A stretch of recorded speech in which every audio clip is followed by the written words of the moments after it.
The final results of the 2024 presidential election are now in. With the call in Arizona last night for Donald Trump, the map is officially complete, and in this video, we'll be taking a deep dive into the numbers from every single state, of course, with more emphasis on the notable races, but there really are a lot of interesting shifts to look at as Donald Trump crushed expectations all across the board. We'll start off on the West Coast, where Washington, Oregon, and California were solid for Kamala Harris. Anything over 12% is solid, 5 to 12 is likely, 1 to 5 is lean, and less than 1% is tilt. And so starting off up in Washington, Kamala Harris wins the state by 19 points, basically the exact same margin Biden won it by 4 years ago. In Oregon, Kamala Harris wins by 15. Again, very close to the incumbent president's margin from 2020. But in California, this is where it hurts for the vice president.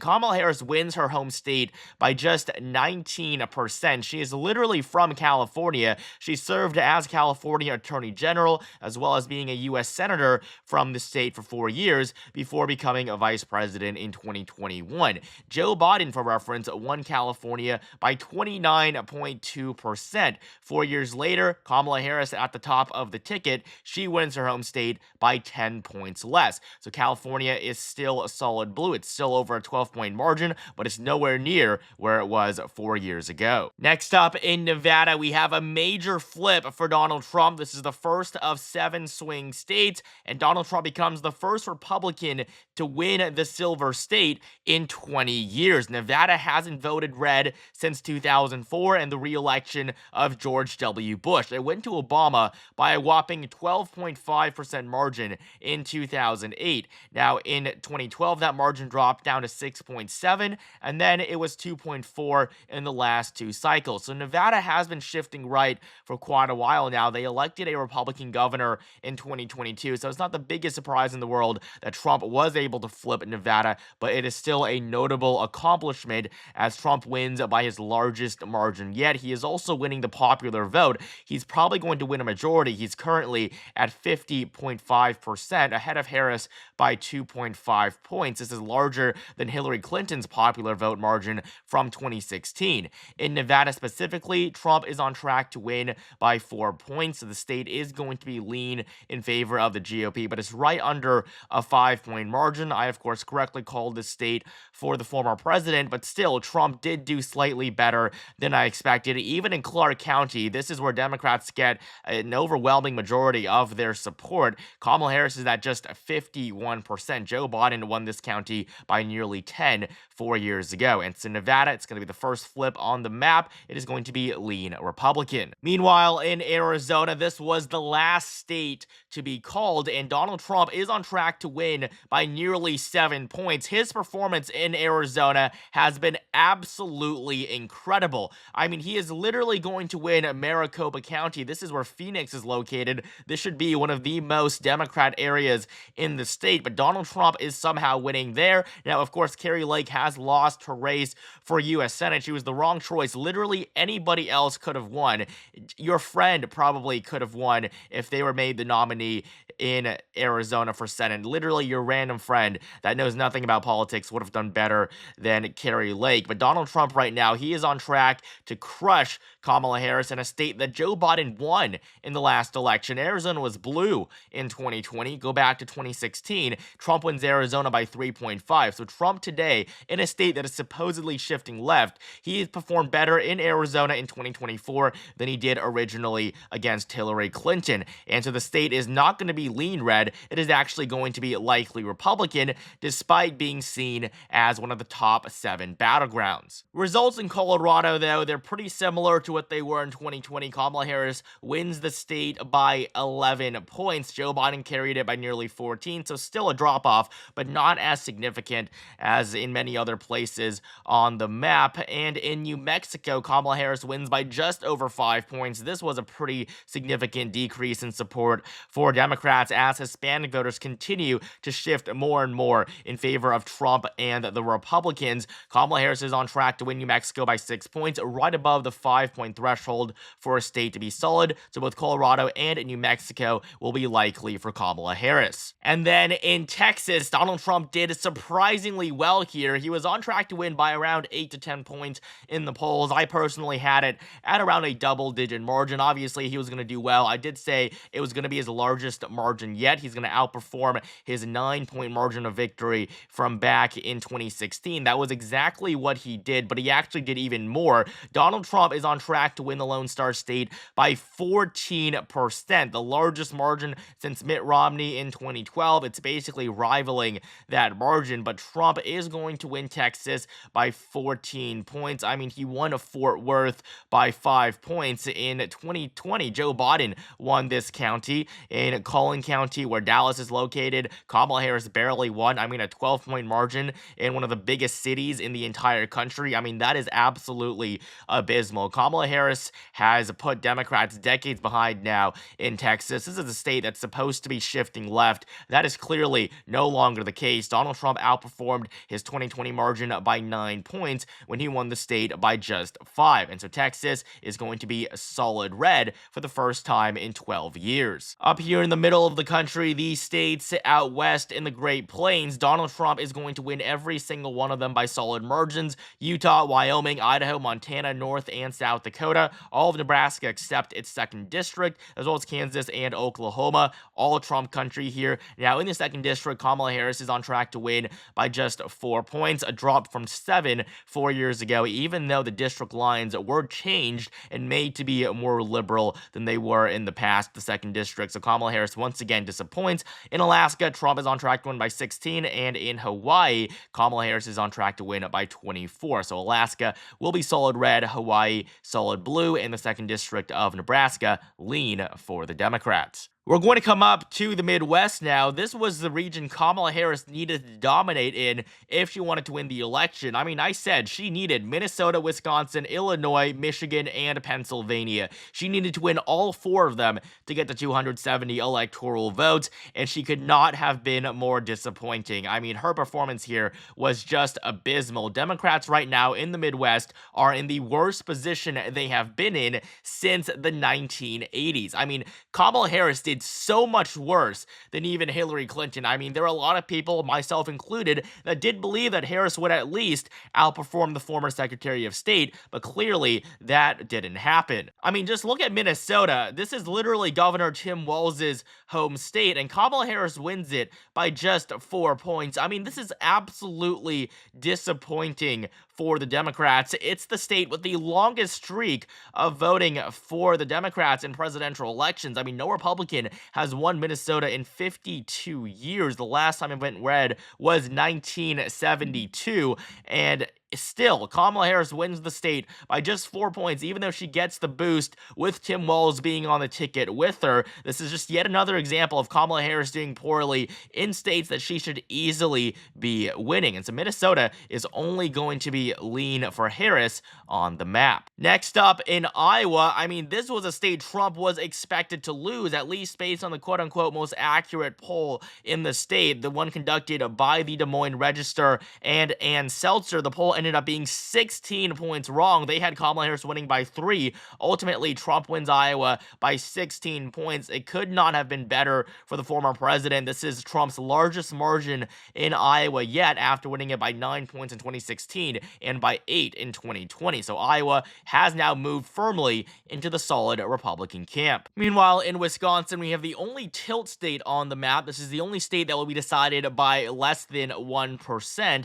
And in Wisconsin, Donald Trump is on track to win by 0.9%. He might edge over that 1-point margin with some of the final ballots waiting to be counted, but for right now, it is expected to be a 0.9% margin of victory. Wisconsin, out of all 3 of the upper Midwestern states, is actually the most liberal now, even though in the last 2 cycles, it always voted to the right of its 2 eastern neighbors. So Wisconsin, it's going to be tilt Republican, but the third flip on the map for the former president. president. And then in Illinois, I mean, this is not a state that we would typically even talk about. I mean, it's gone to Democrats by 17 points in the last 3 elections, basically 17 points exactly. Obama, Clinton, Biden, no change in the margin whatsoever. But boy, was there a change this time around. Illinois is the most competitive it's been since the early 2000s. I mean, just look at Kamala Harris's margin of victory. She's going to win it by just 9%. We went from 17 points 3 times in a row now to just 9 when Kamala Harris has become the Democratic nominee. I mean, this is an embarrassing margin. Her performance in Chicago was terrible. I mean, this should be one of the most liberal counties in the country, and sure, a 39-point margin is a lot, but honestly, it should be closer to 40 or 50, and so that is why Illinois has become a lot more competitive. It is no longer a solid blue state. It can only be placed into the likely Harris column. Indiana, though, is of course going to be solid Trump, even without Mike Pence on the ticket. And then up in Michigan, Donald Trump makes his 4th flip on the map. He's going to win the state by 1.4%. He's going to do better in Michigan than in Wisconsin, but not as well as he will do in Pennsylvania, which we'll look at in just a few moments. But Michigan was expected to go to Kamala Harris. This was the most liberal of all 7 swing states. At least that's what it looked like. So if there was any one battleground that Kamala Harris was going to win, it was going to be Michigan. But the moment it seemed like she was going to lose it, it was over for the vice president. Kamala Harris couldn't win without Michigan. She also, of course, needed Wisconsin and Pennsylvania, but if Michigan seemed out of sight, it really was over. Kamala Harris lost the election so quickly. I mean, very early on in the night, we knew that Donald Trump would be elected the 47th president just because of how poorly Harris did in the upper Midwest. So Michigan is going to be the 4th flip on the map for Trump, and it will be the 2nd lean red state. Next up in Ohio, it is just under the threshold for a state to be solid. It is going to be likely Republican, with Donald Trump winning by 11 points. He was so close, but this is still a 3-point gain for Republicans in the state compared to 2020. Ohio is going to be likely Trump. Meanwhile, in Pennsylvania, we have the 5th flip on the map for the former president. He's on track to win the state by 3%. I mean, this really is incredible. A 3-point margin in a state that Joe Biden carried by over 1 from 4 years ago. I did have Pennsylvania as being the most right-leaning of all 3 of the upper Midwestern swing states, and a 3% margin isn't too surprising considering Trump's incredible performances all across the country. Erie County went red. This is the bellwether county for Pennsylvania. It's correctly predicted results in the state for over a century, I believe. And yes, Joe Biden did win Erie County in 2020, but of course, Trump has since flipped it back. Pennsylvania is also going to be lean red on the map, the 3rd so far. Moving up to the Northeast now, this is a region that we generally don't talk too much about because of how liberal it is. I mean, Democrats are just going to win. That's basically been the law of the land there.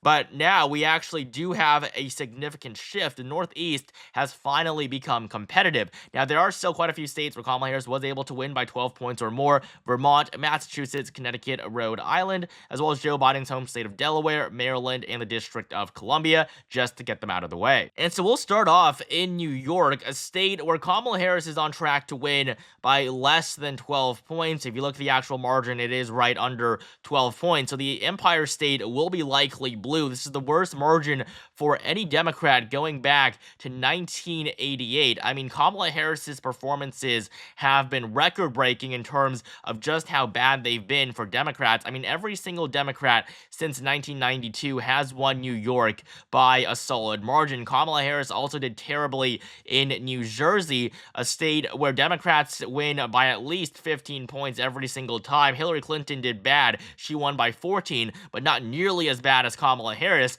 because she's on track to win New Jersey by just 6%. Yes, just 6% separated the vice president and the former president in what was considered a Democrat stronghold. New Jersey went to Biden by 16 points 4 years ago. Now it is even more competitive than Arizona. West. And New Jersey is only going to be likely blue on the map, barely above that 5-point threshold, and New York will also be likely blue, right under the threshold for a state to be solid. Meanwhile, in New Jersey and Maine, results were also a lot closer than expected, especially in New Hampshire, where Kamala Harris is currently on track to win by 3%. Polling had her up by 7-8 points at one point. Obviously, she was never going to do that well, but still, a 3-point margin is surprisingly low. We thought that Democrats were going to do well here because they did outperform expectations in the midterms. Maggie Hassan won her re-election to the Senate by a double-digit margin, but clearly, New Hampshire is still one of the closest states in the country, so the state will be the second lean blue race on the map. Meanwhile, up in Maine, Kamala Harris is currently on track to win by 7. This is with ranked choice voting, while the first district, of course, will go solid blue. Kamala Harris on track to win by 21, and the second district will be likely for Trump. He's on track to win by 9. So basically exactly as I called it in my final prediction, Maine at large likely blue, the first district solid blue, second district likely Trump. And now coming down to the deep south, Donald Trump is going to easily carry Missouri, Arkansas, Louisiana, Mississippi, Alabama, Tennessee, Kentucky, West Virginia, and South Carolina. There was absolutely no contest in these states. Trump won by incredible margins. Meanwhile, up in Virginia, Kamala Harris barely takes the state by 5%. It's barely over a 5-point margin, so Virginia will be likely blue, but it was very close to falling into that lean range. I mean, I made videos about how competitive Virginia was going to be. Ultimately, what I said pretty much came true. I never said that Donald Trump was actually going to win Virginia, but it was going to be a lot more competitive than it was 4 years ago. For reference, Joe Biden carried the state by over 10 points. It was a double-digit margin. Kamala Harris wins basically by just half of the incumbent president's margin of victory from the last election. So this really is a disappointing performance for Democrats in a state that's generally been shifting to the left over the last 2 decades, but clearly that trend has reversed, just like in Nevada, as of course in Virginia, they elected a Republican governor back in 2021, so Virginia is barely going to be likely for Harris. And then in North Carolina, this is the 6th of the 7 swing states we have to cover. And of course, North Carolina was also a state where Trump outperformed expectations. He won by 3%. Polling had him leading by around 1-2.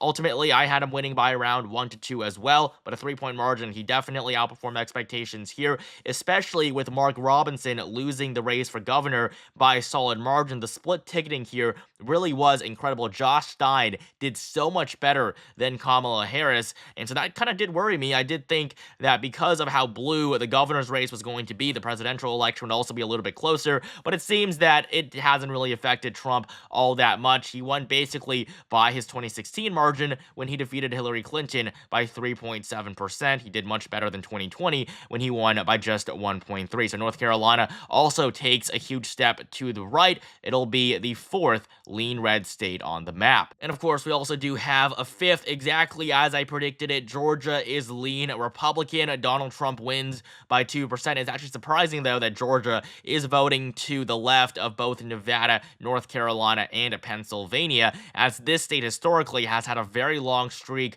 of voting Republican, but it is definitely clear that Georgia has shifted to the left quite a bit over the last decade. That's why they have 2 Democrat senators right now, one of which was reelected back in 2022, but generally the state is still more conservative than it is liberal. That's why Brian Kemp won re-election 2 years ago. That's why Trump wins Georgia for a second time after losing it by just a quarter of a percentage point to Joe Biden in 2020. So Georgia will also be lean Republican. This is the 6th flip on the map, and with the state filled in, Donald Trump officially goes 7 for 7 in the swing states. And finally, in Florida, I mean, we've kind of neglected this state over the last few months simply because it hasn't been competitive, but there actually is quite a bit to talk about in the Sunshine State. Not only did Trump win it for a 3rd time, he won it by far the largest margin yet. He wins it by 13 points. He actually flips Miami-Dade County. He wins it by 11%. This is the county that Hillary Clinton won by nearly 30 points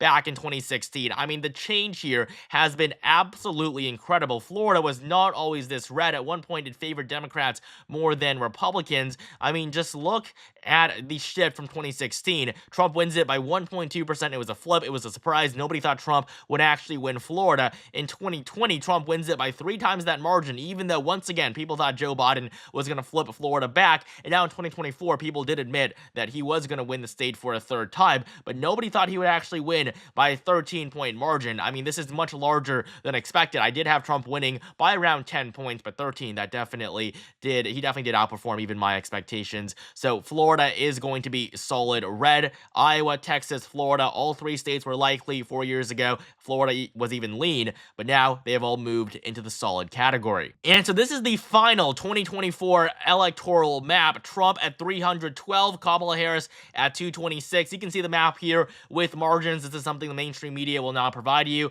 but if you wanted to see just the map as a whole with the flips, this is what it looks like on the New York Times. It's pretty much what all the maps look like, but if you want to see how well the candidates actually did, this gives you a much better representation. Donald Trump does very well in both the Sun Belt and the Midwest, especially in Arizona. That was a state where polling did suggest a large margin of victory for Donald Trump, and ultimately that did come true. Now, polling was still slightly off and overestimating Democrats, but ultimately, compared to 2016 and 2020, it was significantly more accurate. And so that will be it for this video. Make sure you like, comment, and subscribe right now for more content like this leading up to the 2026 midterms and the 2028 general elections. Also, make sure to follow me on Twitter at @electiontime_ for daily political updates.